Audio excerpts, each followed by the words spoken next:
പ്രഭാഷകൻ അധ്യായം 12. അർഹത നോക്കി വേണം ദയ കാണിക്കാൻ, അതിന് ഫലമുണ്ടാകും. ദൈവഭക്തന് നന്മ ചെയ്താൽ നിനക്ക് പ്രതിഫലം ലഭിക്കും. അവനിൽ നിന്നല്ലെങ്കിൽ കർത്താവിൽ നിന്ന്. തിന്മയിൽ മുഴുകുന്നവനും ഭിക്ഷ കൊടുക്കാത്തവനും നന്മ വരികയില്ല. ദൈവഭക്തന് നൽകുക, പാപിയെ സഹായിക്കരുത്. എളിയവന് നന്മ ചെയ്യുക, എന്നാൽ ദൈവഭയമില്ലാത്തവനെ സഹായിക്കരുത്. അവന് ഭക്ഷണം കൊടുക്കരുത്, അവൻ നിന്നെ കീഴടക്കും. നന്മയ്ക്ക് പകരം ഇരട്ടി ദ്രോഹമായിരിക്കും അവൻ ചെയ്യുക. അത്യുന്നതൻ പാപികളെ വെറുക്കുകയും ശിക്ഷിക്കുകയും ചെയ്യുന്നു. നല്ലവനെ സഹായിക്കുക, പാപിയെ അരുത്. ഐശ്വര്യത്തിൽ സ്നേഹിതനെ അറിയാൻ സാധിക്കുകയില്ല, കഷ്ടതയിൽ ശത്രു മറഞ്ഞിരിക്കുകയുമില്ല. ഒരുവന് ഐശ്വര്യമുണ്ടാകുമ്പോൾ ശത്രുക്കൾ ദുഃഖിക്കുന്നു. കഷ്ടതയിൽ സ്നേഹിതന്മാർ പോലും അകന്നുപോകും. ശത്രുവിനെ ഒരിക്കലും വിശ്വസിക്കരുത്. ചെമ്പിലെ ക്ലാവ് എന്ന പോലെ അവൻ്റെ ദുഷ്ടത നിന്നെ നശിപ്പിക്കും. അവൻ അതിവിനയത്തോടെ കെഞ്ചിയാലും കരുതലോടെ ഇരിക്കുക. ഓട്ടുകണ്ണാടി തുടച്ചു മിനുക്കുന്നവനെ പോലെ ജാഗരൂകത കാണിക്കുക. എത്ര തുടച്ചാലും ക്ലാവ് വീണ്ടും വരും. അവനെ അടുത്തിരുത്തരുത്, അവൻ നിന്റെ സ്ഥാനം കരസ്ഥമാക്കും. നിന്റെ വലതുവശത്തിരിക്കാൻ അവനെ അനുവദിക്കരുത്, അവൻ നിന്റെ ബഹുമാന്യ സ്ഥാനം അപഹരിക്കും. അപ്പോൾ എൻ്റെ വാക്കുകളുടെ പൊരുൾ നീ ദുഃഖത്തോടെ മനസ്സിലാക്കും. പാമ്പാട്ടിയെ പാമ്പു കടിച്ചാൽ ആർക്ക് സഹതാപം തോന്നും? ഹിംസ്ര ജന്തുക്കളെ സൂക്ഷിക്കുന്നവന് അപകടം വന്നാൽ ആർക്ക് അനുകമ്പ തോന്നും? പാപിയുമായി സഹവസിക്കുകയും പാപങ്ങളിൽ മുഴുകുകയും ചെയ്യുന്നവനോട് ആർക്കും സഹതാപം തോന്നുകയില്ല. അവൻ നിന്നോടൊത്തു കഴിഞ്ഞാലും നീ വീഴാൻ തുടങ്ങിയാൽ മാറിക്കളയും. ശത്രു മധുരമായി സംസാരിച്ചാലും കുഴിയിൽ ചാടിക്കാനായിരിക്കും അവൻ്റെ ആലോചന. അവൻ കണ്ണീരൊഴുക്കിയാലും അവസരം വരുമ്പോൾ ശമിക്കാത്ത രക്തദാഹം ഉണരും. നിനക്ക് ആപത്തു വരുമ്പോൾ അവൻ നിന്നെ സമീപിക്കും. സഹായം നടിച്ചുകൊണ്ട് കുതികാലിൽ ചവിട്ടി അവൻ നിന്നെ വീഴ്ത്തും. അപ്പോൾ അവൻ തല കുലുക്കി കൈയടിച്ച് അടക്കം പറഞ്ഞ് തൻ്റെ യഥാർത്ഥ ഭാവം വെളിപ്പെടുത്തും. പ്രഭാഷകൻ അധ്യായം 13. വ്യാജ സുഹൃത്തുക്കൾ. കീൽ തൊട്ടാൽ കറപറ്റും. അഹങ്കാരിയോട് അടുക്കുന്നവൻ അവനെപ്പോലെയാകും. ശക്തിക്കതീതമായ ഭാരം എടുക്കരുത്. നിന്നേക്കാൾ ശക്തനും ധനികനുമായ ഒരുവനുമായി ഇടപഴകരുത്. മൺകലത്തിന് ഇരുമ്പു പാത്രവുമായി ഒത്തുപോകാൻ കഴിയുമോ? മൺകലം അതിൽ തട്ടി തകരുകയില്ലേ? ധനവാൻ ദ്രോഹിക്കുക മാത്രമല്ല, നിന്ദിക്കുക കൂടി ചെയ്യുന്നു. പാവപ്പെട്ടവൻ ദ്രോഹം സഹിച്ചാൽ പോരാ, ക്ഷമായാചനവും ചെയ്യണം. നിന്നെക്കൊണ്ട് പ്രയോജനം ഉണ്ടെന്നു കണ്ടാൽ ധനവാൻ നിന്നെ ചൂഷണം ചെയ്യും. എന്നാൽ നിനക്ക് ആവശ്യം വന്നാൽ അവൻ നിന്നെ പരിത്യജിക്കും. നിനക്ക് വകയുണ്ടെങ്കിൽ അവൻ നിന്നോട് കൂടെ കാണും. കൂസലില്ലാതെ നിന്റെ വിഭവങ്ങൾ ചോർത്തിയെടുക്കും. നിന്നെക്കൊണ്ട് ആവശ്യമുള്ളപ്പോൾ അവൻ നിന്നെ വഞ്ചിക്കും. നിന്നെ നോക്കി പുഞ്ചിരിച്ച് അവൻ നിന്നിൽ പ്രതീക്ഷ ഉണർത്തും. കാരുണ്യപൂർവകമായ സ്വരത്തിൽ നിനക്കെന്താണ് ആവശ്യം എന്ന് ചോദിക്കും. സൽക്കാരം കൊണ്ട് അവൻ നിന്നെ ലജ്ജിപ്പിക്കും. പ്രതിസൽക്കാരം കൊണ്ട് നീ പൂർണ്ണ ദരിദ്രനാകും. അപ്പോൾ അവൻ നിന്നെ അവഹേളിക്കും. നിന്നെ പുറന്തള്ളുകയും തലകുലുക്കി രസിക്കുകയും ചെയ്യും. വഞ്ചിക്കപ്പെടാതിരിക്കാനും ഭോഷത്വം മൂലം നിന്ദിക്കപ്പെടാതിരിക്കാനും ശ്രദ്ധിക്കുക. പ്രബലന്മാരുടെ ക്ഷണം സ്വീകരിക്കുന്നതിൽ വിമുഖനായിരിക്കുക. അവർ വീണ്ടും വീണ്ടും ക്ഷണിച്ചുകൊണ്ടിരിക്കും. തള്ളിക്കയറരുത്, പിന്തള്ളപ്പെടും. വളരെ അകന്നു നിൽക്കരുത്, വിസ്മരിക്കപ്പെടും. അവരോട് സമത്വഭാവത്തിൽ വർത്തിക്കരുത്. അവൻ്റെ വാചാലത കണ്ട് ഭ്രമിക്കയുമരുത്.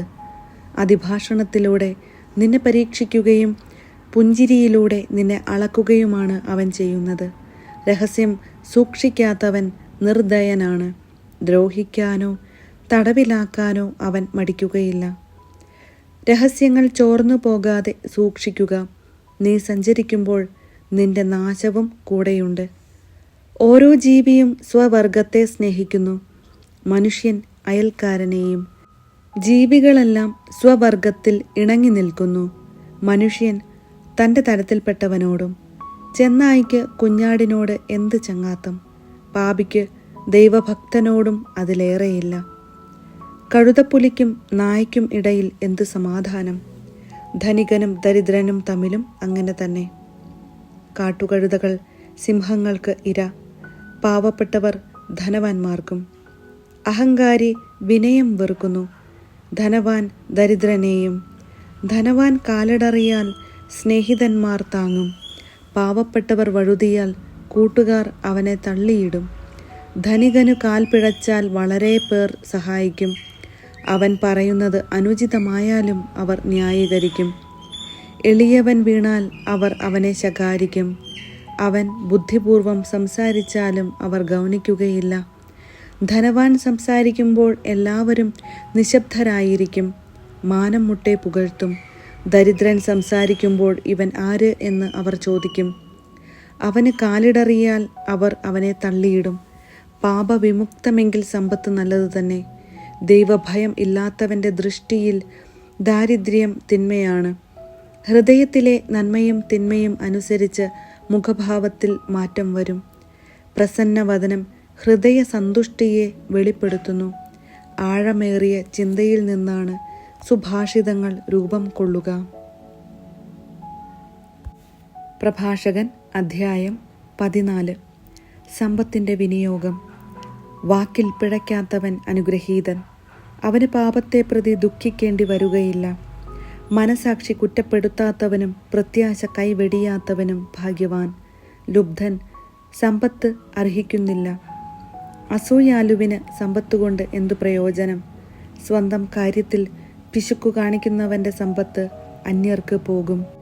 അവർ അതുകൊണ്ട് ആഡംബരപൂർവം ജീവിക്കും. തന്നോട് തന്നെ പിശുക്കു കാണിക്കുന്നവൻ ആരോടെങ്കിലും ഔദാര്യം കാണിക്കുമോ? അവൻ സ്വന്തം സമ്പത്ത് ആസ്വദിക്കുകയില്ല.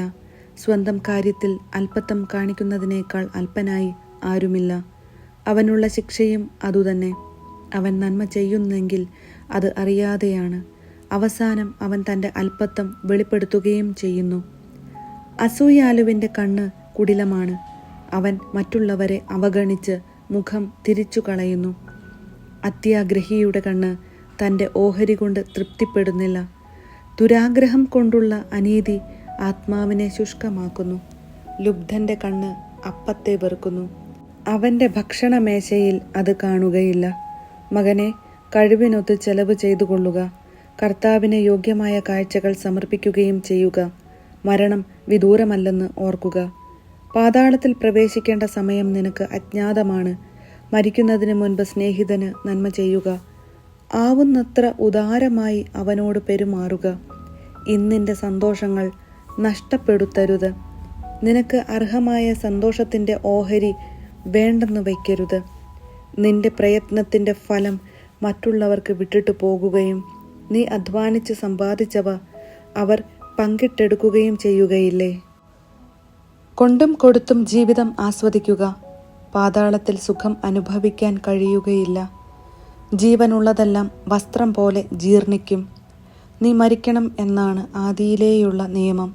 തഴച്ചു വളരുന്ന വൃക്ഷത്തിൽ കൊഴിയുകയും വീണ്ടും തളിർക്കുകയും ചെയ്യുന്ന ഇലകൾ പോലെയാണ് മനുഷ്യൻ്റെ തലമുറകൾ. ഒരുവൻ മരിക്കുന്നു, മറ്റൊരുവൻ ജനിക്കുന്നു. ഉൽപ്പന്നങ്ങൾ ജീർണിച്ചില്ലാതായാലും അവയുണ്ടാക്കിയ മനുഷ്യരും. ജ്ഞാനത്തിൻ്റെ ഫലങ്ങൾ. ജ്ഞാനത്തിൽ മനസ്സുറപ്പിച്ച് ബുദ്ധിപൂർവം ചിന്തിക്കുന്നവൻ അനുഗ്രഹീതൻ. ജ്ഞാനത്തിൻ്റെ മാർഗങ്ങളെപ്പറ്റി മനനം ചെയ്യുന്നവൻ അവളുടെ രഹസ്യങ്ങൾ അറിയും. അവൻ ജ്ഞാനത്തെ നായാട്ടുകാരനെ പോലെ പിന്തുടരുകയും അവളുടെ വഴിയിൽ പതിയിരിക്കുകയും ചെയ്യും. അവൻ ജാലകത്തിലൂടെ എത്തി നോക്കുകയും വാതിൽക്കൽ ചെവിയോർക്കുകയും ചെയ്യും. അവൻ അവളുടെ വീട്ടിനടുത്ത് വസിക്കുന്നു. അവളുടെ മതിലുകളിൽ കൂടാരത്തിൻ്റെ കുറ്റികൾ ഉറപ്പിക്കുന്നു. അവൻ അവളുടെ സമീപത്ത് കൂടാരം അടിക്കുന്നു. അതിനാൽ അത് മനോഹരമായ പാർപ്പിടമാണ്. അവൻ തൻ്റെ സന്താനങ്ങളെ അവളുടെ തണലിൽ ഇരുത്തുകയും അവളുടെ ശാഖകളുടെ കീഴിൽ പാർക്കുകയും ചെയ്യുന്നു. അവൾ അവന് വെയിലിൽ തണലേകുന്നു. അവളുടെ മഹത്വത്തിൻ മധ്യേ അവൻ വസിക്കുകയും ചെയ്യുന്നു.